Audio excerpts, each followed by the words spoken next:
This podcast may not be for all listeners. Listener discretion is advised. As the nights grow longer and the veil between worlds thin, our thoughts turn to the most iconic of autumn images, the glowing jack-o'-lantern. But what if I told you that our cute and harmless jack-o'-lanterns are hardly that? Instead, they're the modern remnants of a centuries-old tradition, meant to ward off a spirit far more malevolent than any ghost or goblin, a spirit doomed to roam the earth for eternity, his presence marked only by the flickering glow of a burning ember from hell within a hollowed turnip. They say the jack-o'-lantern's twisted grin tells the story of Stingy Jack, who outwitted death only to be cursed with an endless flickering darkness. Join me, won't you, as we venture into the misty heart of Irish myth and legend. It's a journey that promises to be just as enriching as it is unsettling. For in the grand tradition of the old Shawnee, it's through our stories that we keep the magic of heritage burning bright.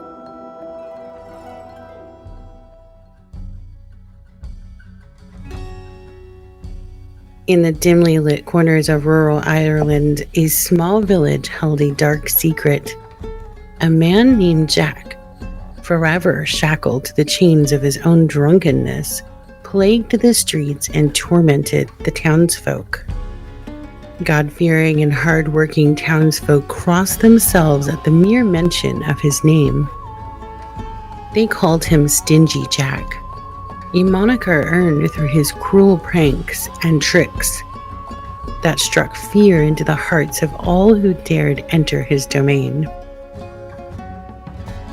On stormy nights when the howling wind whipped through the thatched roofs, the sound of Jack's menacing laughter would echo through the empty alleys.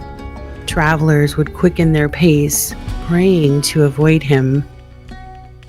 Lurking in the shadows with a glint in his eye and a trick up his sleeve. No soul was safe from the clutches of Stingy Jack.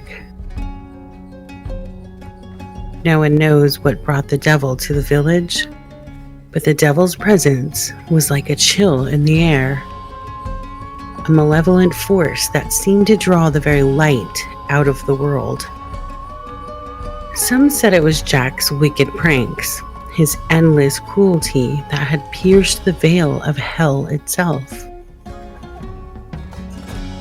Others whispered that the devil simply had a taste for the darkest of souls. Whatever the reason, the devil, the Prince of Darkness, had come to the village with a singular purpose: to claim the soul of Stingy Jack. Yet, Jack the old trickster was not one to go quietly into the night. With a cunning glint in his eye, he invited the devil to join him for a final drink at his favorite pub. The villagers watched in horror as the two figures, one mortal, one eternal, sat at the bar in the local tavern. The air grew thick with anticipation, the patrons frozen in terror, for in that moment they knew they were witness to a wager with the very depths of hell itself. Once time to settle the tab, Jack told the devil he would pay since it was his last drink. But it was well known that hell did not deal in mortal coin. Jack suggested the devil transform himself into a coin. The devil agreed, and transformed into a coin in a flash of burning light. A glowing coin clinked on the wooden table, pulsing with hellish energy, but Jack was ready. With a speed that belied his drunkenness, he snatched up the coin and dropped it into his waiting pocket. The air seemed to burn with the sound of the devil's enraged howl, echoing from the confines of Jack's pants pocket. Unbeknownst to many, Jack carried his silver crucifix in his pocket. Howls of rage and pain echoed through the tavern, as well as the sound of brimstone and burning flesh. The devil, the lord of hell, was trapped. He screamed and thrashed, his form burning with holy fire, but Jack only laughed. And there in the dim glow of the tavern, he made his demand. 1 year of freedom, and with a final mocking bow, he released the devil back into the night. The sound of his laughter echoing long after he disappeared into the shadows. As the seasons twisted once more, a year gnarled to its close. The devil, a patient fiend, stirred from his shadowy lair. His hunger for Jack's soul gnawed at him, bringing him forward from the shadows to collect. Yet cunning as ever, Jack had a plan. He taunted the devil, his words a wicked spell until the fiend could resist no more. He dared him to climb into an old tree to retrieve the juiciest crimson apple. With a snarl, the devil clawed his way into the hollow of the ancient tree, seeking the shine of the apple. Jack carved a cross into the bark as soon as the devil ascended into the tree, trapping the devil once more. The devil's roar thundered through the darkness, a chilling echo of his internal rage. Jack knew he needed to forge a new pact with the devil.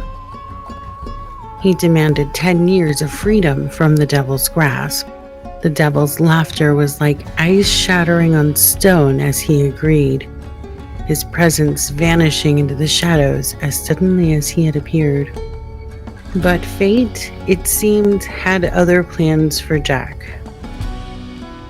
Despite his deal with the devil, a sense of foreboding settled over him like a shroud. Death's chilly breath whispered in his ear like an inescapable specter that haunted his every waking moment. His heart raced with fear, and he could not name a dread that clung to him like a festering shadow. And when at last death claimed Jack, he found himself standing before the pearly gates of heaven. But there was no peace for him, no respite from the horrors he had unleashed upon earth in his living years. The angels turned him away for the evil he had sown on earth. The gates slammed shut, leaving Jack to reap the whirlwind of evil he had so callously courted in life. The devil's cold laughter echoed through Jack's darkness, sending chills down his spine. With much reluctance and a small flick of his wrist, the devil threw a single burning ember, a potent piece of the very essence of hell, to light the way through Jack's eternal darkness. But the price of this unholy light was steep. No mortal hand could hold such an ember without being burned or consumed by its fiery wrath. Though Jack set a plan in motion, he hollowed out a turnip to place the devil's fiery ember. The turnip began to glow with an unearthly light, a sickly yellow illumination, a beacon to light his way through the eternal darkness of his afterlife. Townspeople never forgot Stingy Jack and often shared the tale as a reminder. The tale went on to create the tradition of carving faces into turnips, beets, and even potatoes.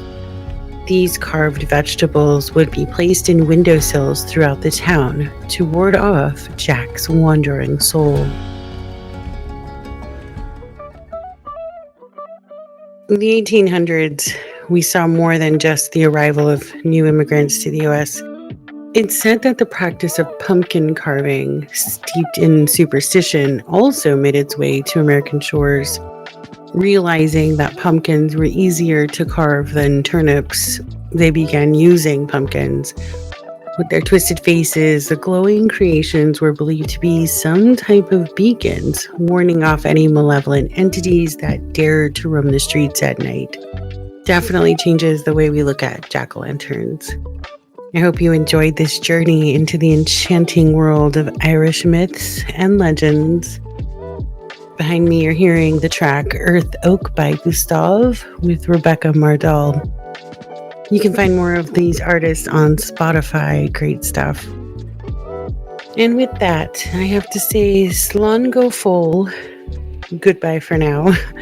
And may the road rise up to meet you. May the wind always be at your back. Unless it carries the whisper of the she, for in the unexplained realms, even blessings can hold a shadow.